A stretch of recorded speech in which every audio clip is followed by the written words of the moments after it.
ಕರ್ತನಲ್ಲಿ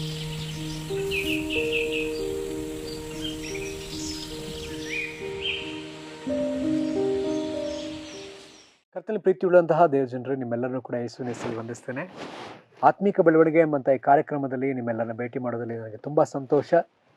ನಾವು ಈಗಾಗಲೇ ಆತ್ಮಿಕ ಬೆಳವಣಿಗೆಯ ಕುರಿತಾಗ ಅನೇಕ ವಿಚಾರಗಳನ್ನ ನಾವು ಧ್ಯಾನಿಸ್ತಾ ಬರ್ತಾ ಇದ್ದೇವೆ. ಆತ್ಮಿಕ ಬೆಳವಣಿಗೆಗಿರ್ತಕ್ಕಂತಹ ತಡೆಗಳು, ಆತ್ಮಿಕ ಬೆಳವಣಿಗೆಯಲ್ಲಿರ್ತಕ್ಕಂಥ ಅಪಾಯದ ಕೆಲವು ಎಚ್ಚರಿಕೆಗಳನ್ನ ಕೂಡ ನಾವು ಧ್ಯಾನಿಸ್ತಾ ಬರ್ತಾ ಇದ್ದೇವೆ. ಇಬ್ರಿಯರಿಗೆ ಬರೆದ ಪತ್ರಿಕೆಯಲ್ಲಷ್ಟೇ ಅನೇಕ ಎಚ್ಚರಿಕೆಗಳನ್ನ ನಾವು ನೋಡ್ತಾ ಬಂದಿದ್ದೇವೆ. ಈ ದಿವಸವೂ ಕೂಡ ಮತ್ತೊಂದು ಎಚ್ಚರಿಕೆನ ನಾವು ನೋಡ್ಲಿಕ್ಕಿದ್ದೇವೆ. ಕಳೆದ ವಾರದಲ್ಲಿ ನಾವು ನೋಡಿದಂತಹ ಒಂದು ಎಚ್ಚರಿಕೆ, ಬೈಬಲಲ್ಲಿ ನಾವು ಕೇಳುವುದಲ್ಲಿ ಮಂದ ಉಳ್ಳವರಾಗಿರೋದಾದ್ರೆ, ಮಂದವಾದ ಕಿವಿ ಉಳ್ಳವರಾದ್ರೆ ನಾವು ಆ ವಿಷಯದಲ್ಲಿ ಎಚ್ಚರಿಕೆ ಉಳ್ಳವರಾಗಬೇಕು. ಇಷ್ಟರೊಳಗೆ ನಾವು ಬೋಧಕರಾಗಬೇಕಾಗಿತ್ತು, ಆದರೆ ಇನ್ನೂ ನಮಗೆ ಅಸ್ಥಿವಾರದ ಬೋಧನೆಗಳನ್ನೇ ನಾವು ಕೇಳಬೇಕಾದ ಪರಿಸ್ಥಿತಿ ಅದೇ. ಸೊ ಆಗಿರೋದ್ರಿಂದಾಗಿ ನಾವು ಚುರುಕುಳ್ಳವರಾಗಬೇಕು, ನಾವು ಶಿಕ್ಷಿತ ಕಿವಿ ಉಳ್ಳವರಾಗಬೇಕು ಎಂಬುದನ್ನು ನಾವು ಆತ್ಮಿಕವಾಗಿ ಎಚ್ಚರಿಕೆ ಉಳ್ಳವರಾಗಿರ್ಬೇಕು ಅನ್ನೋದನ್ನ ಈಗಾಗಲೇ ಕೇಳಿಸ್ಕೊಳ್ತಾ ಬಂದಿದ್ದೇವೆ. ಆಗಿರೋದ್ರಿಂದ ಈಗ ನಾವು ಮುಂದುವರೆದು ಇಬ್ರಿಯರಿಗೆ ಬರೆದ ಪತ್ರಿಕೆ 10ನೇ ಅಧ್ಯಾಯದ 26ನೇ ವಚನದಿಂದ 31ನೇ ವಚನದವರೆಗೂ ನಾವು ನೋಡ್ಕೊಳ್ಳಿಕ್ಕಿದ್ದೇವೆ. ಅಲ್ಲಿ ಆ ವಚನ ಭಾಗವನ್ನು ನಾವು ಓದ್ಕೊಳ್ಳೋಣ. ಯಾಕೆಂದರೆ ಸತ್ಯದ ಪರಿಜ್ಞಾನವನ್ನ ನಾವು ಹೊಂದಿದ ಮೇಲೆ ಬೇಕೆಂದು ಪಾಪ ಮಾಡಿದರೆ ಪಾಪ ಪರಿಹಾರಕ್ಕಾಗಿ ಇನ್ನಾವ ಯಜ್ಞವೂ ಇರುವುದಿಲ್ಲ. ಅತ್ಯಂತ ಭಯದಿಂದ ಎದುರು ನೋಡತಕ್ಕ ನ್ಯಾಯ ತೀರ್ಪು, ದೇವರ ವಿರೋಧಿಗಳನ್ನ ದಹಿಸುವ ತೀಕ್ಷ್ಣವಾದ ಅಗ್ನಿಯು ಇವೇ ನಮ್ಮ ಮುಂದೆ ಇರುವವು. ಮೋಶೆಯ ವಿಧಿಗಳನ್ನು ಅಸಡ್ಡೆ ಮಾಡಿದವನಿಗೆ 2 ಇಲ್ಲವೇ 3 ಸಾಕ್ಷಿಗಳ ಮಾತಿನ ಮೇಲೆ ಕನಿಕರವಿಲ್ಲದೆ ಮರಣದಂಡನೆ ಆಗುತ್ತದಷ್ಟೇ. ಯಾವನು ದೇವಕುಮಾರನನ್ನು ತುಳಿದು ಒಡಂಬಡಿಕೆಯನ್ನ ಸ್ಥಿರಪಡಿಸಿದಂತ ತನ್ನನ್ನು ಪವಿತ್ರ ಮಾಡಿದಂತ ರಕ್ತವನ್ನು ಅಶುದ್ಧವೆಂದೆಣಿಸಿ ದೇವರ ಕೃಪಾವರವಾಗಿರುವ ಆತ್ಮನನ್ನು ತಿರಸ್ಕಾರ ಮಾಡಿದ್ದಾನೋ ಅವನು ಇನ್ನೂ ಎಷ್ಟೋ ಕ್ರೂರವಾದ ದಂಡನೆಗೆ ಪಾತ್ರನಾಗಬೇಕೆಂಬುದನ್ನು ಮುಯಿಗೆ ಮುಯಿ ತೀರಿಸುವುದು ನನ್ನ ಕೆಲಸ. ನಾನೇ ಪ್ರತಿಫಲವನ್ನು ಕೊಡುವೆನೆಂದು ಹೇಳಿದಾತನನ್ನು ಬಲ್ಲೆವು. ಇದಲ್ಲದೆ ಕರ್ತನು ತನ್ನ ಜನರ ನ್ಯಾಯವನ್ನ ವಿಚಾರಿಸುವನೆಂತಲೂ ಹೇಳಿಯದೆ ಜೀವಸ್ವರೂಪನಾದ ದೇವರ ಕೈಯಲ್ಲಿ ಸಿಕ್ಕಿ ಬೀಳುವುದು ಭಯಂಕರವಾದದ್ದು. ಇಲ್ಲಿ ನಾವು ನೋಡುವಂತೆ ಇಲ್ಲಿರ್ತಕ್ಕಂತಹ ಒಂದು ಎಚ್ಚರಿಕೆ, ಇಬ್ರಿಯ ಪತ್ರಿಕೆಯ ಗ್ರಂಥಕರ್ತನು ಮತ್ತೊಂದು ಎಚ್ಚರಿಕೆಯನ್ನು ನಮಗೆ ಇಲ್ಲಿ ಕೊಡ್ತಿದ್ದಾನೆ. ಆ ಎಚ್ಚರಿಕೆ ಏನಂತ ಹೇಳಿದ್ರೆ, ಬೇಕೆಂದು ಪಾಪ ಮಾಡಿದರೆ ಆ ಪಾಪ ಪರಿಹಾರಕ್ಕೆ ಇನ್ನಾವ ಯಜ್ಞವೂ ಇರುವುದಿಲ್ಲ. ಹಳೆಯ ಒಡಂಬಡಿಕೆಯಲ್ಲಿ ಪ್ರತಿಯೊಂದೊಂದು ಪಾಪಕ್ಕೂ ಅದರದೇ ಆದ ರೀತಿಯಾದಂತಹ ಯಜ್ಞಗಳು, ಕೆಲವು ಯಜ್ಞಗಳನ್ನ ಮಾಡಬೇಕಾಗಿತ್ತು. ಕೆಲವು ಪಾಪಗಳನ್ನ ಮಾಡಿದರೆ ಈ ರೀತಿಯಾದ ಈ ನೇಮ ನಿಷ್ಠೆಗಳನ್ನ ಮಾಡಬೇಕು, ಈ ಯಜ್ಞವನ್ನು ಸಮರ್ಪಿಸ್ಬೇಕು, ಹೀಗೆ ದೋಷ ಪರಿಹಾರಕ ಯಜ್ಞ, ಪಶ್ಚಾತ್ತಾಪ ಬಲಿಯ ಯಜ್ಞ, ಕೆಲವು ಯಜ್ಞಗಳು ಸಮರ್ಪಿಸಲ್ಪಡಬೇಕಾಗಿತ್ತು. ಹಾಗೆ ಹೊಸ ಒಡಂಬಡಿಕೆಯಲ್ಲಿ ನಮ್ಮೆಲ್ಲರ ಪಾಪಕ್ಕಾಗಿ ಯೇಸು ಕ್ರಿಸ್ತನೇ ತನ್ನನ್ನ ನಮಗಾಗಿ ಯಜ್ಞವಾಗಿ ಆತನು ಸಮರ್ಪಿಸಿಕೊಂಡಿದ್ದಾನೆ. ಆತನು ಶಿಲುಬೆಯ ಮೇಲೆ ನಮ್ಮೆಲ್ಲರ ಪಾಪವನ್ನ ಆತನು ಹೊತ್ತು, ನಮ್ಮೆಲ್ಲರ ಶಾಪವನ್ನ ಹೊತ್ತು ತೀರಿಸಿದ್ದಾನೆ. ಇನ್ನು ನಾವು ಯಾವುದೇ ರೀತಿಯಾದ ಪರಿಹಾರವನ್ನ ಮಾಡಬೇಕಾದ ಅವಶ್ಯಕತೆ ಇಲ್ಲ. ಆತನು ಒಂದೇ ಸಾರಿ ಎಲ್ಲವನ್ನ ಮಾಡಿ ಮುಗಿಸಿದ್ದಾನೆ. ಆದರೆ ನಾವು ತಿರುಗಿ ಬೇಕೆಂದು ಪಾಪ ಮಾಡಿದರೆ ಇನ್ಯಾವ ಯಜ್ಞವೂ ಇರುವುದಿಲ್ಲ ಎಂಬುದಾಗಿ ದೇವರ ವಾಕ್ಯ ಹೇಳ್ತದೆ. ಆತರ ನಾವು ಬೇಕೆಂದು ಪಾಪ ಮಾಡಿದರೆ ಅತ್ಯಂತ ಭಯದಿಂದ ಎದುರು ನೋಡತಕ್ಕ ನ್ಯಾಯ ತೀರ್ಪು, ದೇವರ ವಿರೋಧಿಗಳಿಗೆ ದಹಿಸುವ ತೀಕ್ಷ್ಣವಾದ ಅಗ್ನಿಯು ಇವೇ ನಮ್ಮ ಮುಂದೆ ಇರುವವು. ಏನಂತೆ? ಅತ್ಯಂತ ಭಯದಿಂದ ಎದುರು ನೋಡತಕ್ಕ ನ್ಯಾಯ ತೀರ್ಪು. ಮೊದಲನೇದಾಗಿ ನ್ಯಾಯ ತೀರ್ಪು, ಎರಡನೇದಾಗಿ ವಿರೋಧಿಗಳಿಗೆ ಅಂತಾನೆ ಸೀಮಿತವಾಗಿ ಮೀಸಲಾಗಿಟ್ಟಿರ್ತಕ್ಕಂತಹ ದಹಿಸುವಂತಹ ತೀಕ್ಷ್ಣವಾದ ಬೆಂಕಿ, ಇದೇ ನಮ್ಮ ಮುಂದೆ ಇರ್ತದೆ ಎಂಬುದಾಗಿ ಗ್ರಂಥಕರ್ತನು ಪವಿತ್ರಾತ್ಮನಿಂದ ಆತನು ಪ್ರೇರೇಪಿಸಲ್ಪಟ್ಟವನಾಗಿ ಬರೆದು ನಮಗೆ ಕೊಟ್ಟಿದ್ದಾರೆ. ಸೊ ಇಲ್ಲಿ ಹೇಳುವಂತೆ ಅತ್ಯಂತ ತೀಕ್ಷ್ಣವಾದಂತಹ ಬೆಂಕಿ ಮತ್ತು ನ್ಯಾಯ ತೀರ್ಪು ಎರಡೂ ಕೂಡ ನಮಗದೆ. ಸೊ ಹಾಗಿದ್ರೆ ಈ ಪಾಪ ಯಾವುದು? ಇದರ ಕುರಿತಾಗಿ ನಾವು ಎಚ್ಚರಿಸಿಕೊಳ್ಳಲೇಬೇಕು. ಈ ಪಾಪವನ್ನ ನಾವು ಯಾವ ಕಾರಣಕ್ಕೂ ಇದನ್ನು ನಾವು ಮಾಡಲೇಬಾರದು. ಏನಂತ ಅಲ್ಲಿ ಬರೆಯಲ್ಪಟ್ಟದೆ? ಅತ್ಯಂತ ಭಯದಿಂದ ಎದುರು ನೋಡತಕ್ಕ ನ್ಯಾಯ ತೀರ್ಪು, ದೇವರ ವಿರೋಧಿಗಳನ್ನ ದಹಿಸುವ ತೀಕ್ಷ್ಣವಾದ ಅಗ್ನಿಯು ಇವೇ ನಮ್ಮ ಮುಂದೆ ಇರಿಸಲ್ಪಟ್ಟದೆ, ಇವೇ ನಮ್ಮ ಮುಂದೆ ಇರುವವು ಎಂಬುದಾಗಿ. ಇದನ್ನು ನಾವು ಎದುರು ನೋಡ್ಬೇಕಾಗ್ತದೆ. ಇದು ನಮಗೆ ಸಂಭವಿಸುವ ಸಾಧ್ಯತೆ ಇದೆ. ಕಾರಣ ನಾವು ಬೇಕೆಂದು ಮಾಡುವ ಪಾಪ. ನಾವು ಬೇಕೆಂದು ಮಾಡುವ ಪಾಪ, ಅನೇಕ ಪಾಪಗಳಿದೆ. ಅದನ್ನು ನೋಡೋದಾದ್ರೆ ಮರಣಕರವಾದ ಪಾಪ, ಮರಣಕರವಲ್ಲದ ಪಾಪ. 1ನೇ ಯೋಹಾನದಲ್ಲಿ ನಾವು ಅದನ್ನ ನೋಡ್ತೇವೆ. ನಾವು ನಮ್ಮ ಸತ್ಯವೇದವನ್ನ 1ನೇ ಯೋಹಾನದ 5ನೇ ಅಧ್ಯಾಯದ 16ನೇ ವಚನದ ಭಾಗಕ್ಕೆ ನಾವು ತಿರುಗಿಸೋಣ. 1ನೇ ಯೋಹಾನ 5ನೇ ಅಧ್ಯಾಯದ 16ನೇ ವಚನ. ತನ್ನ ಸಹೋದರನು ಮರಣಕರವಲ್ಲದ ಪಾಪ ಮಾಡುವುದನ್ನು ಕಂಡರೆ ಅವನು ದೇವರನ್ನ ಬೇಡಿಕೊಳ್ಳಲಿ, ಆಗ ದೇವರು ಮರಣಕರವಲ್ಲದ ಪಾಪ ಮಾಡುವವನಿಗೆ ಜೀವವನ್ನ ದಯಪಾಲಿಸುವನು. ಮರಣಕರವಾದ ಪಾಪ ಉಂಟು, ಆ ಪಾಪದ ವಿಷಯವಾಗಿ ಬೇಡಿಕೊಳ್ಳಬೇಕೆಂದು ನಾನು ಹೇಳುವುದಿಲ್ಲ. ನೀತಿಗೆ ವಿರುದ್ಧವಾದುದೆಲ್ಲ ಪಾಪವಾಗಿದೆ, ಆದರೂ ಮರಣಕರವಲ್ಲದ ಪಾಪ ಉಂಟು. ಮರಣಕರವಾದ ಪಾಪವೂ ಉಂಟು, ಮರಣಕರವಲ್ಲದ ಪಾಪವೂ ಉಂಟು. ಮರಣಕರ ಪಾಪ ಯಾವುದು? ನಾವು ಜೀವವನ್ನೇ ಹೊಂದಿಕೊಳ್ಳಿಕ್ಕಾಗುವುದಿಲ್ಲ, ಕ್ಷಮೆನೇ ಇಲ್ಲದ ಇರ್ತಕ್ಕಂತಹ ಒಂದು ಪಾಪ ಯಾವುದು ಎಂಬುದಾಗಿ ನಾವು ನೋಡುವುದಾದ್ರೆ ಇಲ್ಲಿ ಅದನ್ನು ಕೂಡ ನಮಗೆ ಸ್ಪಷ್ಟವಾಗಿ ಇಲ್ಲಿ ತಿಳಿಸಿಕೊಟ್ಟಿದ್ದಾರೆ. ಅದ್ಯಾವುದಂತೆ ನಾವು ಮುಂದೆ ಅದನ್ನು ನಾವು ಓದೋಣ.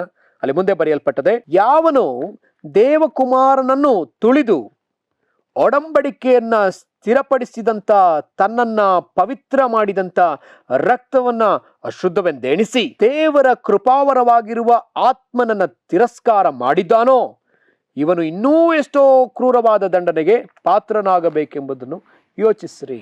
ಇಂದಿನ ಮೇಲಿನ ವಚನ ಹೀಗೆ ಹೇಳ್ತದೆ, ಮೋಶೆ ವಿಧಿಗಳನ್ನ ಅಸಡ್ಡೆ ಮಾಡಿದವರಿಗೆ 2 ಅಥವಾ 3 ಸಾಕ್ಷಿಯ ಮಾತಿನ ಮೇಲೆಗೆ ಕನಿಕರವಿಲ್ಲದೆ ಮರಣದಂಡನೆ ಆಗ್ತದಷ್ಟೇ.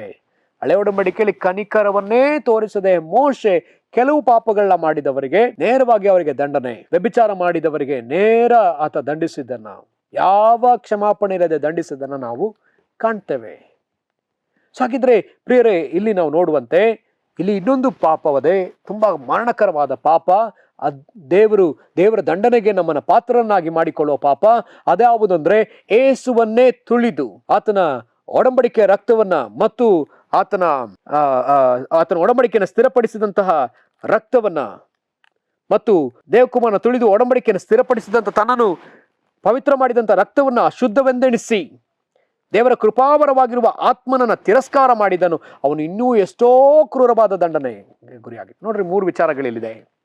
ಯೇಸುವನ್ನ ತುಳಿದು ಒಡಂಬಡಿಕೆ ಸ್ಥಿರಪಡಿಸಿದಂತ ರಕ್ತವನ್ನ, ನಮ್ಮನ್ನ ಪವಿತ್ರ ಮಾಡಿದಂತ ರಕ್ತವನ್ನ ಅಶುದ್ಧವೆಂದೆಣಿಸಿ ನಮಗೆ ದೇವರ ಕೃಪಾವರವಾಗಿರ್ತಕ್ಕಂಥ ಪವಿತ್ರ ಆತ್ಮನನ್ನ ತಿರಸ್ಕರಿಸುವಾಗ, ಆತನ ಮೂಲಕವಾಗಿ ಸುರಿಸಿದ ರಕ್ತವನ್ನು, ಆತನ ಮೂಲಕವಾಗಿ ಕೃಪಾವರವಾಗಿ ಬಂದಂತ ಪವಿತ್ರಾತ್ಮನನ್ನು ನಾವು ತಿರಸ್ಕರಿಸುವಾಗ ಅಥವಾ ತುಳಿಯುವಾಗ, ಧಿಕ್ಕರಿಸುವಾಗ ನಮಗೆ ಕ್ಷಮೆ ಇಲ್ಲ, ನಾವು ಕ್ಷಮಿಸಲ್ಪಡುವುದಿಲ್ಲ. ಯೇಸುಸ್ವಾಮಿನೂ ಕೂಡ ಈ ಲೋಕದಲ್ಲಿದ್ದಾಗ ಒಮ್ಮೆ ಈ ರೀತಿಯಲ್ಲಿ ಹೇಳ್ತಾರೆ. ಯೇಸುಸ್ವಾಮಿ ಒಬ್ಬ ವ್ಯಕ್ತಿಗೆ ದೇವವನ್ನ ಬಿಡಿಸಿದ ಕೂಡಲೇ ಆ ಮೂಕ ದೇವ ಮತ್ತು ಆ ಕಿವುಡ ದೇವ ಹೋಗಿದ ಕೂಡಲೇ ಅಲ್ಲಿದ್ದಂತ ಕೆಲವು ಪರಿಸಾಯರು ಯೇಸುವಿನ ಕುರಿತಾಗಿ ಹೀಗೆ ಮಾತಾಡ್ತಾರೆ. ಏನಂತ ಮಾತಾಡ್ತಾರೆ? ಈತನು ಬೆಲ್ಜುಬೂಲ್ನ ಸಹಾಯವಲ್ಲದೆ, ದೆವ್ವದ ಒಡೆಯನ ಸಹಾಯ ಇಲ್ಲದೆ ಈತ ದೆವ್ವಗಳನ್ನ ಬಿಡಿಸಲಿಲ್ಲ ಎಂಬುದಾಗಿ. ತಕ್ಷಣವೇ ಸ್ವಾಮಿ ಹೇಳ್ತಾರೆ, ನಾನು ದೆವ್ವಗಳ ಸಹಾಯದಿಂದ ಬಿಡಿಸಿರುವುದಾದ್ರೆ ನಿಮ್ಮವರು ಯಾರ ಬಲದಿಂದ ಬಿಡಿಸ್ತಾರೆ ಎಂಬುದಾಗಿ ಮುಂದೆ ಯೇಸುಸ್ವಾಮಿ ಹೇಳ್ತಾರೆ. ನೀವು ಪವಿತ್ರಾತ್ಮನ ವಿರುದ್ಧವಾಗಿ ಮಾತಾಡೋದಾದ್ರೆ ನಿಮಗೆ ಕ್ಷಮೆ ಇಲ್ಲ. ಮನುಷ್ಯನಿಗೆ ವಿರುದ್ಧವಾಗಿ ನಾವು ಪಾಪ ಮಾಡುವಾಗ ನಮಗೆ ಕ್ಷಮೆ ಉಂಟು. ಯೇಸು ಕ್ರಿಸ್ತನ ವಿಷಯದಲ್ಲಿ ನಾವು ಕೆಲವು ಪಾಪಗಳನ್ನ ಮಾಡುವಾಗಲೂ ಕ್ಷಮೆ ಉಂಟು, ಹಾಗೆಯೂ ಬರೆಯಲ್ಪಟ್ಟಿದೆ. ಮನುಷ್ಯ ಕುಮಾರನ ವಿಷಯದಲ್ಲಿ ನಾವು ತಿಳಿಯದೆ ಮಾಡುವ ಪಾಪಗಳಿಗೆ ಕ್ಷಮೆ ಉಂಟು. ಆದರೆ ಪವಿತ್ರಾತ್ಮನನ್ನು ನಾವು ದೂಷಿಸುವಾಗ ನಮಗೆ ಇಹದಲ್ಲಾಗಲಿ ಪರದಲ್ಲಾಗಲಿ ನಮಗೆ ಕ್ಷಮಾಪಣೆ ಇಲ್ಲವೇ ಇಲ್ಲ. ನನಗೆ ಏಸು ಬೇಡ ಎಂಬುದಾಗಿ ಯೇಸುವನ್ನು ತುಳಿಯುವಾಗ, ತನ್ನ ರಕ್ತವನ್ನ ಅಶುದ್ಧವೆಂದೆಣಿಸುವಾಗ, ಯಾವ ರಕ್ತ ನಮ್ಮನ್ನು ಶುದ್ಧೀಕರಿಸಿತೋ, ಯಾವ ರಕ್ತವನ್ನು ಯೇಸುಸ್ವಾಮಿ ಶಿಲುಬೆಯಲ್ಲಿ ನಮಗಾಗಿ ಸುರಿಸಿದ್ದಾನೋ, ದೇವರ ನಮ್ಮ ಮಧ್ಯದಲ್ಲಿದ್ದಂಥ ವೈರತ್ವವನ್ನ ತೆಗೆದು ಹಾಕ್ಲಿಕ್ಕಾಗಿ ಆತನು ಸುರಿಸಿದ್ದಾನೋ, ಮತ್ತೆ ಯಾವ ಆತ್ಮನನ್ನು ನಾವು ಹೊಂದಿದೆವೋ ಆತನನ್ನು ತಿರಸ್ಕರಿಸುವಾಗ ನಮಗೆ ಕ್ಷಮೆ ಇಲ್ಲವೇ ಇಲ್ಲ. ನಮಗೆ ಮುಂದೆ ಇರತಕ್ಕಂಥದ್ದು ಕ್ರೂರವಾದ ದಂಡನೆಯೇ. ಹಾಗಿರೋದ್ರಿಂದ ಈ ದಂಡನೆಗೆ ನಾವು ಪಾತ್ರರಾಗಬೇಕೆಂಬುದಾಗಿ ಯೋಚಿಸಿಕೊಂಡು ಹೇಗೆ ನಾವು ಜೀವಿಸಬೇಕಂತೆ ನಾವು ಪೂರ್ಣ ಭಯದಿಂದ ನಾವು ಹಿಡಿದುಕೊಳ್ಳಬೇಕಾಗಿದೆ. ನಾವು ಆತನಿಗೆ ಪೂರ್ಣ ಭಯದಿಂದ ಜೀವಿಸಬೇಕಾಗಿದೆ. ಆತನ ನಾಮವನ್ನು ಎಲ್ಲಿಯೂ ಕೂಡ ಅಲ್ಲಗೆಳೆಯದೆ, ಆತನ ನಾಮವನ್ನು ಕೆಳಗಾಕದೆ ಮತ್ತು ಆತನ ರಕ್ತವನ್ನು ನಾವು ಅಶುದ್ಧವೆಂದೆಣಿಸದೆ, ಆತನ ಪವಿತ್ರಾತ್ಮನನ್ನ ಧಿಕ್ಕರಿಸದೆ, ತಿರಸ್ಕರಿಸದೆ, ಕೆಲವೊಮ್ಮೆ ದೇವ ಮಕ್ಕಳು ಮಾಡುವಂತಹ ಒಂದು ಕೆಲವೊಮ್ಮೆ ನಾವು ತಿಳಿಯದೋ ಮಾಡ್ತಕ್ಕಂಥ ಒಂದು ಕಾರ್ಯ, ದೇವರಾತ್ಮನಿಂದಲೇ ಆದ ಕಾರ್ಯವನ್ನ ಇದು ದೇವರ ಆತ್ಮನೇ ಅಲ್ಲ ದೆವ್ವ ಮಾಡ್ತು ಅಂತ ಎಂಬುದಾಗಿ ಹೇಳ್ತೇವೆ. ಕೆಲವು ಕಾರ್ಯಗಳು ಇವರು ದೇವರ ಆತ್ಮನಿಂದ ಮಾಡ್ತಿಲ್ಲ, ಅವ್ರು ದೆವ್ವ ಹಿಡಿದವರಾಗಿ ಮಾಡ್ತಿದ್ದಾರೆ ಎಂಬುದಾಗಿ. ಕೆಲವೊಮ್ಮೆ ದೇವರಾತ್ಮನನ್ನ ನಾವು ದೆವ್ವ ಎಂಬುದಾಗಿ ಹೇಳುವಾಗ ನಾವು ದೇವರಾತ್ಮನನ್ನು ತಿರಸ್ಕರಿಸ್ತಾ ಇದ್ದೇವೆ. ನಾವು ಎಚ್ಚರಿಸಿಕೊಳ್ಳಬೇಕಾದ ಒಂದು ಸಮಯ. ನಮಗಿಲ್ಲಿ ಒಂದು ಎಚ್ಚರಿಕೆಯನ್ನ ಕೊಡ್ತಾ ಇದ್ದಾರೆ. ದೇವರಾತ್ಮ ನಮಗೆ ಎಚ್ಚರಿಕೆಯನ್ನು ಕೊಡ್ತಿದ್ದಾರೆ. ನಾವು ಎಚ್ಚರಿಕೆ ವಹಿಸಿಕೊಳ್ಳಬೇಕಾಗಿದೆ ಪ್ರಿಯರೇ. ನಾವು ಎಚ್ಚರಿಕೆ ವಹಿಸಿ ಸರಿ ಮಾಡಿಕೊಳ್ಳುವುದಾದ್ರೆ ಎಷ್ಟೋ ಒಳ್ಳೆಯದು. ಎಲ್ಲಿಯೂ ಕೂಡ ನಾವು ಕ್ರಿಸ್ತನನ್ನ ತೊರೆಯುವುದು ಬೇಡ ಪ್ರಿಯರೇ. ಆತ ನಮ್ಮನ್ನ ತನ್ನ ರಕ್ತವನ್ನು ಕೊಟ್ಟು ನಮ್ಮನ್ನು ಕೊಂಡುಕೊಂಡಿದ್ದಾನೆ. ಆತನ ರಕ್ತದಿಂದ ಕ್ರಯಕ್ಕೆ ತೆಗೆದುಕೊಳ್ಳಲ್ಪಟ್ಟವರು ನಾವಾಗಿದ್ದೇವೆ. ಆತನ ರಕ್ತ ನಮ್ಮನ್ನು ಶುದ್ಧೀಕರಿಸಿತು. ಆತನು ಈ ಲೋಕಕ್ಕೆ ಬಂದದ್ದೇ ನಮಗೆ ಕೃಪೆ ತೋರಿಸ್ಲಿಕ್ಕಾಗಿ, ಕರುಣೆ ತೋರಿಸ್ಲಿಕ್ಕಾಗಿ. ಆತ ನ್ಯಾಯ ತೀರಿಸುವುದಕ್ಕೆ ಬರಲಿಲ್ಲ, ಬದಲಾಗಿ ಕರುಣೆ ತೋರಿಸುವುದಕ್ಕಾಗಿ ಆತನು ಬಂದನು. ಆದರೆ ಆತನ ಮೂಲಕವಾಗಿ ತಿರುಗಿ ನ್ಯಾಯ ತೀರ್ಪನ್ನು ನಾವು ಹೊಂದಿಕೊಳ್ಳುವುದು ಯಾಕೆ? ಇಷ್ಟೆಲ್ಲ ನಾವು ಯೇಸುವನ್ನ ಹಿಂಬಾಲಿಸಿ ಇಷ್ಟೆಲ್ಲವನ್ನ ಮಾಡಿ ಎಲ್ಲಿಯೋ ಒಂದು ಕಡೆ ನಾವು ಯೇಸುವನ್ನ ಅಲ್ಲಗೆಳೆಯುವವರಾದ್ರೆ, ಎಲ್ಲೋ ಒಂದು ಕಡೆ ಯೇಸು ಕ್ರಿಸ್ತನನ್ನ ಬಿಟ್ಟು ಕೊಟ್ಟು ಬಿಡುವರಾದ್ರೆ, ಕೆಲವೊಮ್ಮೆ ಯೇಸು ಸ್ವಾಮಿನ ಅಲ್ಲಗೆಳೆಯುವಂತಹ ಸಮಯ ಕ್ರೈಸ್ತ ಕುಟುಂಬಗಳಲ್ಲಿ ಬರಲಿಕ್ಕೆ ಸಾಧ್ಯತೆ ಇದೆ. ಈ ದಿನಗಳಲ್ಲಿ ಅನೇಕ ಭಾಗಗಳಲ್ಲಿ ನಾನು ಕೇಳುವಂತೆ ತುಂಬಾ ಒಳ್ಳೆ ಕುಟುಂಬ ಇರ್ತದೆ. ಆ ಕುಟುಂಬದಲ್ಲಿ ಯಾರೋ ಒಬ್ಬರು ಯೇಸು ಕ್ರಿಸ್ತನನ್ನ ಹಿಂಬಾಲಿಸುವವರಾದ್ರೆ ಆ ಕುಟುಂಬದವರು ಆ ವ್ಯಕ್ತಿಯನ್ನ ತೀಕ್ಷ್ಣವಾಗಿ ವಿರೋಧಿಸುವುದನ್ನು ನಾನು ನೋಡಿದ್ದೇನೆ. ತೀಕ್ಷ್ಣವಾಗಿ ವಿರೋಧಿಸ್ತಾರೆ. ತುಂಬಾ ಪ್ರೀತಿಸ್ತಿದ್ದವರು, ಆದರೆ ಯೇಸುವನ್ನ ನಂಬಿದ ಕೂಡಲೇ ಅವರು ತೀಕ್ಷ್ಣವಾಗಿ ವಿರೋಧಿಸುವವರಾಗ್ತಾರೆ. ಅದಕ್ಕೆ 2 ತಿಮೋತಿ 3ನೇ ಅಧ್ಯಾಯ 12ನೇ ವಚನವನ್ನು ನಾವು ನೋಡೋಣ. ಅಲ್ಲಿ ಹೀಗೆ ಬರೆಯಲ್ಪಟ್ಟದೆ. 2 ತಿಮೋತಿ 3ನೇ ಅಧ್ಯಾಯದ 12ನೇ ವಚನ, ಕ್ರಿಸ್ತ ಯೇಸುವಿನಲ್ಲಿ ಸದ್ಭಕ್ತರಾಗಿ ಜೀವಿಸುವುದಕ್ಕೆ ಮನಸ್ಸು ಮಾಡುವವರೆಲ್ಲರೂ ಹಿಂಸೆಗೊಳಗಾಗುವರು. ಸ್ಪಷ್ಟವಾಗಿ ಬರೆಯಲ್ಪಟ್ಟಿದೆ. ಯಾರಾದರೂ ಕ್ರಿಸ್ತನಲ್ಲಿ ಸದ್ಭಕ್ತರಾಗಿ ಜೀವಿಸ್ತೀನಿ ಎಂಬುದಾಗಿ ಮನಸ್ಸು ಮಾಡಿದರೆ ಅವರು ಹಿಂಸೆಗೆ ಒಳಗಾಗ್ತಾರೆ ಎಂಬುದಾಗಿ ಬರೆಯಲ್ಪಟ್ಟಿದೆ. ಹಿಂಸೆ ಇದ್ದೇ ಇರ್ತದೆ. ಇದನ್ನೇ ಯೋಹಾನ ಬರೆದ ಸುವಾರ್ತೆಯಲ್ಲಿ ನಾವು ನೋಡ್ತೀವಿ. 15ನೇ ಅಧ್ಯಾಯದಲ್ಲಿ ತಿರುಗಿ ಆ ಸಂಪೂರ್ಣ ಅಧ್ಯಾಯದಲ್ಲಿ ನಾವು ನೋಡುವಂತ ಒಂದು ವಿಚಾರ, ನಮ್ಮನ್ನ ಯೇಸು ಸ್ವಾಮಿ ಆರಿಸಿಕೊಂಡದ್ದೇ ಫಲ ಕೊಡುವುದಕ್ಕೋಸ್ಕರ, ಯಾವ ರೀತಿಯಾದ ಫಲ, ನಿಲ್ಲುವಂತ ಫಲ ಕೊಡುವುದಕ್ಕೋಸ್ಕರ. ಅದೆಲ್ಲವನ್ನ ಹೇಳಿ ಆತನ 17ನೇ ವಚನದಿಂದ ಈಗ ಹೇಳುವುದನ್ನು ನಾವು ನೋಡ್ತೇವೆ. ನೀವು ಒಬ್ಬರನ್ನೊಬ್ಬರು ಪ್ರೀತಿಸಬೇಕೆಂಬುದೇ ಇವುಗಳನ್ನು ನಿಮಗೆ ಆಜ್ಞಾಪಿಸುತ್ತೇನೆ. ಲೋಕವು ನಿಮ್ಮ ಮೇಲೆ ದ್ವೇಷ ಮಾಡುವುದಾದರೆ ಅದು ಮೊದಲು ನನ್ನ ಮೇಲೆ ದ್ವೇಷ ಮಾಡಿತೆಂದು ತಿಳಿದುಕೊಳ್ಳಿರಿ. ನೀವು ಲೋಕದ ಕಡೆಯವರಾಗಿರುತ್ತಿದ್ದರೆ ಲೋಕ ನಿಮ್ಮ ಮೇಲೆ ತನ್ನವರೆಂದು ಮಮತೆ ಇಡುತ್ತಿತ್ತು. ಆದರೆ ನೀವು ಲೋಕದ ಕಡೆಯವರಲ್ಲದೇ ಇರುವುದರಿಂದಲೂ ನಾನು ನಿಮ್ಮನ್ನು ಲೋಕದೊಳಗಿಂದ ಆರಿಸಿ ತೆಗೆದುಕೊಂಡಿರುವುದರಿಂದಲೂ ಲೋಕವು ನಿಮ್ಮ ಮೇಲೆ ದ್ವೇಷ ಮಾಡುತ್ತದೆ. ದಣಿಗಿಂತ ಆಳು ದೊಡ್ಡವನಲ್ಲ ಎಂಬುದಾಗಿ ನಾನು ನಿಮಗೆ ಹೇಳಿದ ಮಾತು ಜ್ಞಾಪಕ ಮಾಡಿಕೊಳ್ಳ್ರಿ. ಅವರು ನನ್ನನ್ನು ಹಿಂಸೆ ಪಡಿಸಿದರೆ ನಿಮ್ಮನ್ನೂ ಸಹ ಹಿಂಸೆ ಪಡಿಸುವರು. ಅವರು ನನ್ನ ಮಾತನ್ನು ಕೈಗೊಂಡು ನಡೆದರೆ ನಿಮ್ಮ ಮಾತನ್ನೂ ಸಹ ಕೈಗೊಂಡು ನಡೆಯುವರು. ಆದರೆ ಅವರು ನನ್ನನ್ನು ಕಳಿಸಿಕೊಟ್ಟ ಆತನನ್ನು ತಿಳಿಯದವರಾದ್ದರಿಂದ ಇದನ್ನೆಲ್ಲ ನನ್ನ ಹೆಸರಿನ ನಿಮಿತ್ತ ನಿಮಗೆ ಮಾಡುವರು. ಅವರು ನನ್ನ ತಂದೆಯ ಹೆಸರಿನ ನಿಮಿತ್ತ ನಿಮಗೆ ರೀತಿಯಾಗಿ ಮಾಡ್ತಾರೆ. ಇದನ್ನೇ 16ನೇ ಅಧ್ಯಾಯದ 33ನೇ ವಚನ ಹೀಗೆ ಹೇಳ್ತದೆ, ನೀವು ನನ್ನಲ್ಲಿದ್ದು ಮನಃಶಾಂತಿಯನ್ನು ಹೊಂದಿದವರಾಗಬೇಕೆಂದು ಇದನ್ನೆಲ್ಲ ನಿಮಗೆ ಹೇಳಿದ್ದೇನೆ. ಲೋಕದಲ್ಲಿ ನಿಮಗೆ ಸಂಕಟ ಉಂಟು, ಧೈರ್ಯವಾಗಿರ್ರಿ, ನಾನು ಲೋಕವನ್ನು ಜಯಿಸಿದ್ದೇನೆ ಎಂದು ಹೇಳಿದನು. ಲೋಕದಲ್ಲಿ ಸಂಕಟ ಉಂಟು, ಹಿಂಸೆ ಉಂಟು, ಹೋರಾಟ ಉಂಟು. ಇದನ್ನು ನಾವು ಜಯಿಸಲೇಬೇಕಾಗಿದೆ. ನಾವು ಜಯಿಸಲೇಬೇಕಾಗಿದೆ. ಇದನ್ನೇ ದೇವರು ನಮಗೆ ಇದನ್ನು ಹೇಳ್ತಿದ್ದಾರೆ. ಯಾಕೆ ಈ ವಚನವನ್ನು ಹೇಳ್ತಾ ಇದ್ದೇನೆ? ಯಾಕಂದ್ರೆ ನಾವು ಕೆಲವೊಮ್ಮೆ ಯೇಸು ಕ್ರಿಸ್ತನನ್ನ ಅಲ್ಲಗಳೆಯುವಂತಹ ಪರಿಸ್ಥಿತಿಗಳು ಬರುವ ಸಾಧ್ಯತೆ ಇದೆ. ಯೇಸುವನ್ನ ರಕ್ಷಕನಲ್ಲ, ಯೇಸು ದೇವರಲ್ಲ ಎಂಬುದಾಗಿ ಹೇಳಿಸಿ ಅನೇಕರು ಯೇಸುವನ್ನ ತೊರೆಯುವಂತೆ ಮಾಡುವ ದಿನಗಳು ಬರಲಿಕ್ಕಿದೆ. ಬೈಬಲ್ ವಾಕ್ಯದಲ್ಲಿ ನಾವು ನೋಡ್ತೀವಿ. ಮತ್ತಾಯ ಬರೆದ ಸುವಾರ್ತೆಯಲ್ಲಿ ಕಡೆಯ ದಿನಗಳು ಹೇಗಿರ್ತದೆ, ಕರ್ತನೆ ಪ್ರತ್ಯಕ್ಷ ದಿನಗಳು ಹೇಗಿರ್ತದೆ ಎಂಬುದಾಗಿ ನಾವು ನೋಡುವಾಗ ಅಲ್ಲಿ ಹಿಂಸೆ ಇದೆ. ನಿಮ್ಮನ್ನ ಅಧಿಕಾರಿಗಳ ಕೈಗೆ ಹಿಡ್ಕೊಡ್ತಾರೆ, ನಿಮಗೆ ಹಿಂಸೆ ಇರ್ತದೆ ಎಂಬುದಾಗಿ ಯೇಸು ಸ್ವಾಮಿ ಹೇಳಿದ್ರು. ಈಗಾಗಲೇ ನಾವು ನಮ್ಮ ದೇಶದಲ್ಲಿ, ನಮ್ಮ ನಾಡಿನಲ್ಲಿ ಹಿಂಸೆಗಳನ್ನ, ಕ್ರೈಸ್ತರ ವಿರುದ್ಧವಾದ ಅನೇಕ ರೀತಿಯಾದ ಹಿಂಸೆಗಳನ್ನ ನಾವು ಕೇಳ್ತಲೇ ಇದ್ದೇವೆ. ಕ್ರೈಸ್ತರಿಗೆ ಹಿಂಸೆ, ಕ್ರೈಸ್ತ ನಾಯಕರು ಅಲ್ಲಿ ಕೊಲ್ಲಲ್ಪಟ್ರು, ಇಲ್ಲಿ ಕೊಲ್ಲಲ್ಪಟ್ರು, ಮಿಷನರಿಗಳು ಕೊಲ್ಲಲ್ಪಟ್ರು, ದೇವಜನರು ಕೊಲ್ಲಲ್ಪಟ್ರು ಎಂಬುದಾಗಿ ಸುದ್ದಿ ಕೇಳುತ್ತಲೇ ಇದ್ದೇವೆ. ಇವ್ರು ಮಾಡಿದ್ದೇನು? ಇವ್ರು ಭಯೋತ್ಪಾದನೆ ಮಾಡಿದ್ರ, ಬಾಂಬ್ ಹಾಕಿದ್ರ, ಅಥವಾ ಇನ್ನೊಂದೇನಾದ್ರೂ ಕೆಟ್ಟ ಕೆಲಸ ಮಾಡಿದ್ರ, ಆ ಒಂದು ವ್ಯಭಿಚಾರ ಮಾಡಿದ್ರ, ಅಥವಾ ಕದ್ರ, ಅಥವಾ ದರೋಡೆ ಹೊಡೆದ್ರ? ಇದು ಯಾವುದನ್ನು ಮಾಡಲಿಲ್ಲ. ಅವರು ಕ್ರೈಸ್ತಿಯ ಜೀವಿತವನ್ನು ನಡೆಸಿದ್ರು. ಯೇಸು ಹೇಳಿದ ಮಾತುಗಳಿಗೆ ಅನುಗುಣವಾಗಿ ನಡ್ಕೊಂಡ್ರು. ಯೇಸು ಕ್ರಿಸ್ತನೇ ದೇವರು ಎಂಬುದಾಗಿ ಅವರು ಪ್ರಚಾರ ಮಾಡಿದ್ರು. ಇದಕ್ಕಷ್ಟೇ ಲೋಕ ದ್ವೇಷಿಸ್ತದೆ. ಯಾಕಂದ್ರೆ ಯೇಸುಸ್ವಾಮಿ ಅದನ್ನು ಆಗಲೇ ಬರೆಸಿಟ್ಟಿದ್ದಾನೆ. ಇದೇನೋ ಹೊಸದಲ್ಲ, ಈಗಾಗಲೇ ಯೇಸು ಕ್ರಿಸ್ತನು ಬರೆಸಿಟ್ಟಿದ್ದಾನೆ. ಯೇಸುವನ್ನೇ ಈ ಲೋಕ ಒಪ್ಪಿಕೊಳ್ಳಿಲ್ಲ, ನಮ್ಮನ್ನು ಒಪ್ಪಿಕೊಳ್ತದೋ? ಆತನನ್ನು ಹಿಂಸೆ ಪಡಿಸ್ತು, ನಮ್ಮನ್ನು ಹಿಂಸೆ ಪಡಿಸ್ತದೆ. ಆಗಿರೋದ್ರಿಂದ ಈ ಈ ಈ ಒಂದು ಎಚ್ಚರಿಕೆಯ ಪ್ರಕಾರ ನಾವು ಎಲ್ಲಿಯೂ ಯೇಸುವನ್ನ ಅಲ್ಲಗಳೆಯಲೇಬಾರದು. ಯಾಕೆಂದ್ರೆ ನಮಗೆ ಮುಂದೆ ನಾವು ಅಲ್ಲಗಳೆಯುವರಾದ್ರೆ, ನಾವು ಯೇಸುವಿನ ಹೆಸರನ್ನು, ಆತನ ರಕ್ತವನ್ನು, ಆತನಿಂದ ಬಂದಂಥ ಪವಿತ್ರಾತ್ಮನನ್ನು ನಾವು ತಿರಸ್ಕರಿಸುವುದಾದ್ರೆ, ಅಶುದ್ಧವೆಂದೆಣಿಸಿದ್ರೆ, ತುಳಿಯುವುದಾದ್ರೆ ನಮಗೆ ಕ್ಷಮಾಪಣೆ ಇಲ್ಲ ಪ್ರಿಯರೇ. ಈ ಕೆಲಸವನ್ನ ಸೈತಾನನು ನಮ್ಮ ಬಾಯಿಂದ, ನಮ್ಮ ಕೈಗಳಿಂದ ಮಾಡಿಸಬೇಕೆಂದು ಆತನು ತುಂಬಾ ಪ್ರಯಾಸ ಪಡುವವನಾಗಿದ್ದಾನೆ. ಅದಕ್ಕಾಗಿಯೇ ವಾಕ್ಯ ಹೇಳ್ತದೆ, ಸೈತಾನನು ಗರ್ಜಿಸುವ ಸಿಂಹದೋಪಾದಿಯಲ್ಲಿ ಯಾರನ್ನ ನುಂಗಲಿ ಎಂಬುದಾಗಿ ಕಾಯ್ತಾ ಇದ್ದಾನೆ. ಆತನು ಪಾಪಕ್ಕೆ ಪ್ರೇರೇಪಿಸುವ ಆತನಾಗಿದ್ದಾನೆ. ಆದಾಮ ಅವಳನ್ನ ಪ್ರೇರೇಪಿಸಿದಂತೆ, ಯೇಸು ಕ್ರಿಸ್ತನನ್ನ ಪ್ರೇರೇಪಿಸುವುದಕ್ಕೆ ಪ್ರಯತ್ನಿಸಿದಂತೆ, ಯೋಬನನ್ನ ಪ್ರೇರೇಪಿಸಿದಂತೆ, ಪೇತ್ರನನ್ನ ಪ್ರೇರೇಪಿಸಿದಂತೆ, ದಾವಿದನನ್ನ ಪ್ರೇರೇಪಿಸಿದಂತೆ, ಈಗಲೂ ಕೂಡ ಸೈತಾನನು ಕ್ರೈಸ್ತರನ್ನ ಪ್ರೇರೇಪಿಸ್ತಾ ಇದ್ದಾನೆ. ಇದು ಸೈತಾನನು ಕ್ರೈಸ್ತರ ಹಿಂದೆ ಇದ್ದಾನೆ. ಕಾರಣ, ಈ ಪಾಪ ಮಾಡಬೇಕು. ಈ ಪಾಪ ಮಾಡಿದ್ರೆ ಅವರು ಸ್ವರ್ಗಕ್ಕೆ ಹೋಗುವುದಿಲ್ಲ, ಬದಲಾಗಿ ನರಕಕ್ಕೆ ಹೋಗ್ತಾರೆ. ಅಥವಾ ಸೈತಾನನೊಂದಿಗೆ ಅವರೂ ಬೆಂಕಿಯಲ್ಲಿ ಹಾಕಲ್ಪಡ್ತಾರೆ. ಸೈತಾನನು ಮತ್ತು ಆತನ ದೂತರಿಗಾಗಿ ಇಡಲ್ಪಟ್ಟಿರ್ತಕ್ಕಂಥ ಬೆಂಕಿ ಒಳಗಡೆ ಹಾಕಲ್ಪಡ್ತಾರೆ. ಹಾಗಿರೋದ್ರಿಂದ ಈಗಲೂ ಕೂಡ ನಮ್ಮ ಶತ್ರು ಇದನ್ನು ಮಾಡಿಸುವುದಕ್ಕೋಸ್ಕರವಾಗಿ ಆತನು ಪಣ ತೊಟ್ಟವನಾಗಿ ಆತನು ನಮ್ಮ ಹಿಂದೆ ಇದ್ದಾನೆ. ಆಗಿರೋದ್ರಿಂದ ನಾವು ಯೇಸುವನ್ನ ಎಲ್ಲಿಯೂ ಕೂಡ ಅಲ್ಲಗಳೆಯಲೇಬಾರದು. ಯೇಸುಸ್ವಾಮಿ ಈ ಲೋಕದಲ್ಲಿದ್ದಾಗ ಒಂದು ಮಾತನ್ನು ಹೇಳಿದ್ರು, ನೀವು ನನ್ನನ್ನ ಇತರರ ಮುಂದೆ ನಾನು ನವನೋ ಎಂಬುದಾಗಿ ಒಪ್ಪಿಕೊಳ್ಳದೆ ಹೋದರೆ, ನಾನೂ ಸಹ ದೇವದೂತರೊಂದಿಗೆ ಬಂದಾಗ ತಂದೆಯ ಬಳಿಯಲ್ಲಿ ನಾನು ನಿಮ್ಮನ್ನ ಒಪ್ಪಿಕೊಳ್ಳುವುದಿಲ್ಲ, ತಂದೆ ಮುಂದೆ ಒಪ್ಪಿಕೊಳ್ಳುವುದಿಲ್ಲ. ಮತ್ತೆ ಬರೆದ ಸುವಾರ್ತೆ 27ನೇ ಅಧ್ಯಾಯ 22ನೇ ವಚನದಲ್ಲಿ ನಾವು ನೋಡ್ತೀವಿ, ಸ್ವಾಮಿ ಸ್ವಾಮಿ ಅನ್ನೋರೆಲ್ಲರೂ ಪರಲೋಕ ರಾಜ್ಯ ಸೇರುವುದಿಲ್ಲ.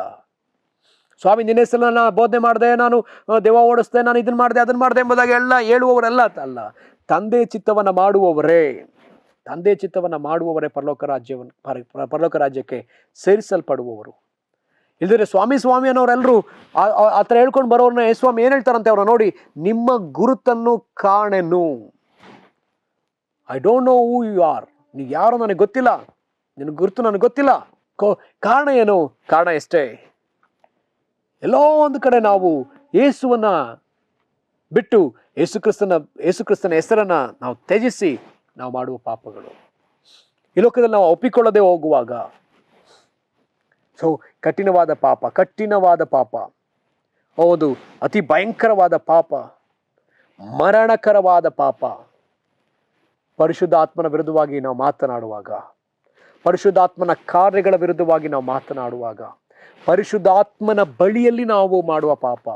ಬೈಬಲ್ನಲ್ಲಿ ಅಪೊಸ್ತಲರ ಕೃತ್ಯದಲ್ಲಿ ನಾವು ನೋಡ್ತೀವಿ, ಆದಿ ಸಭೆಯ ಸಮಯದಲ್ಲಿ ಅನನ್ಯ ಸಫೈರಳು ಪವಿತ್ರಾತ್ಮನ ವಿರುದ್ಧವಾಗಿ, ದೇವರಿಗೆ ವಿರುದ್ಧವಾಗಿ, ಅದರಲ್ಲೂ ಮುಖ್ಯವಾಗಿ ಪವಿತ್ರಾತ್ಮನಿಗೆ ವಿರುದ್ಧವಾಗಿ ಅವರು ನಡ್ಕೊಂಡ್ರು. ಪವಿತ್ರಾತ್ಮನನ್ನೇ ತಿರಸ್ಕರಿಸಿ ಮಾತನಾಡಿದ್ರು. ಅಲ್ಲ ನೋಡ್ತೀವಿ, ಅವರಲ್ಲೇ ಸತ್ತು ಬಿದ್ರು ಎಂಬುದಾಗಿ. ಪ್ರಿಯರೇ, ದೇವರ ಕೋಪವನ್ನು ನಾವು ನಮ್ಮ ಮನಸ್ಸಲ್ಲಿ ಇಟ್ಕೊಳ್ಳೋಣ. ದೇವರ ಭಯ ನಮ್ಮನ್ನು ಹಿಡ್ಕೊಳ್ಳೋದಾದ್ರೆ ಎಷ್ಟೋ ಒಳ್ಳೆಯದು. ದೇವರ ಭಯ ಯೇಸು ಕ್ರಿಸ್ತನ ಮೇಲೆ ಇತ್ತಲ್ಲ.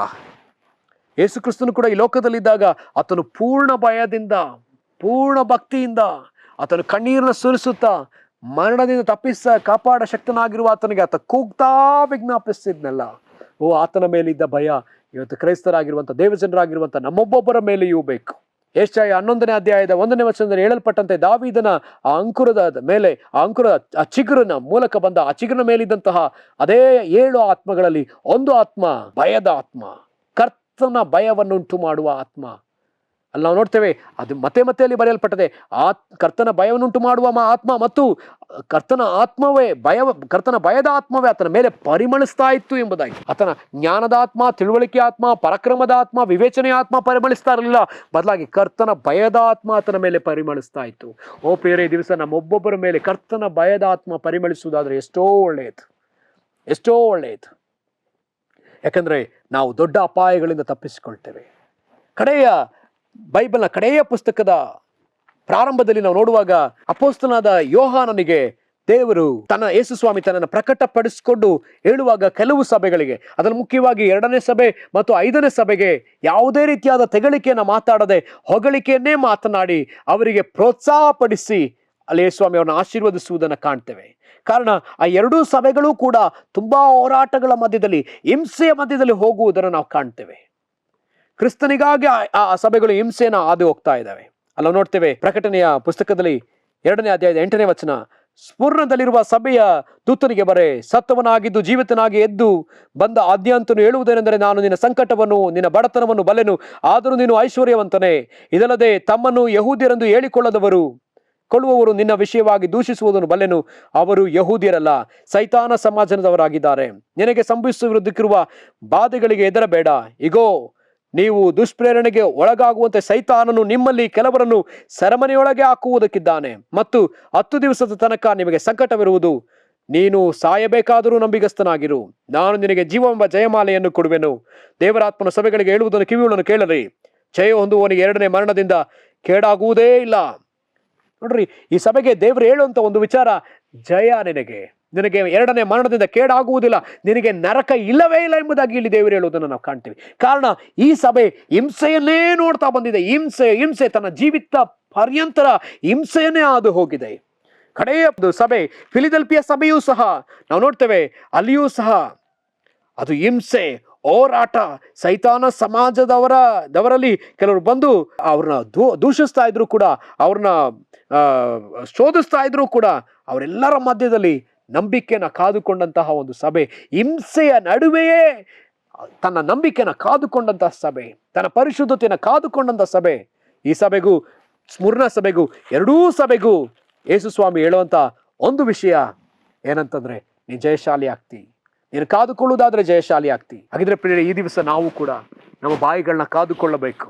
ಎಲ್ಲಿಯೂ ಕೂಡ ನಾವು ಆತನನ್ನು ಅಲ್ಲಗಳೆಯಬಾರದು, ಎಲ್ಲಿಯೂ ಕೂಡ ಆತನನ್ನು ನಾವು ಬಿಟ್ಟು ಕೊಡಬಾರದು, ಎಲ್ಲಿಯೂ ಕೂಡ ಆತನ ರಕ್ತವನ್ನು ಅಶುದ್ಧವನ್ನು ಎಣಿಸಬಾರದು, ಎಲ್ಲಿಯೂ ಕೂಡ ಪವಿತ್ರ ಆತ್ಮನ ನಾವು ತಿರಸ್ಕರಿಸಲೇಬಾರದು. ನಾವು ಹಾಗೆ ಮಾಡುವುದಾದರೆ ನಾವು ಅಲ್ಲಿ ವಾಕ್ಯವು ಹೇಳುವಂತೆ ನಮ್ಮ ಮುಂದೆ ಅತ್ಯಂತ ಭಯದಿಂದ ಎದುರು ನೋಡ್ತಕ್ಕಂಥ ನ್ಯಾಯ ತೀರ್ಪು ಮತ್ತು ದೇವರ ಗಳನ್ನ ದಯಿಸುವುದಕ್ಕೋಸ್ಕರ ಇರತಕ್ಕಂಥ ತೀಕ್ಷ್ಣವಾದ ಅಗ್ನಿ, ಇದೆರಡೇ ನಮ್ಮ ಮುಂದೆ ಇರ್ತದೆ. ಅದಕ್ಕಾಗಿ ನಾವು ಪ್ರಾರ್ಥಿಸೋಣ. ಕರ್ತನು ತಾನೇ ನಮಗೆ ಸಹಾಯವನ್ನು ಮಾಡಲಿ. ಕರ್ತನೇ, ನಿನಗೆ ಸ್ತೋತ್ರ ಅಪ್ಪ, ಈ ಎಚ್ಚರಿಕೆಯನ್ನು ಕೊಟ್ಟದಕ್ಕಾಗಿ ಸ್ತೋತ್ರ.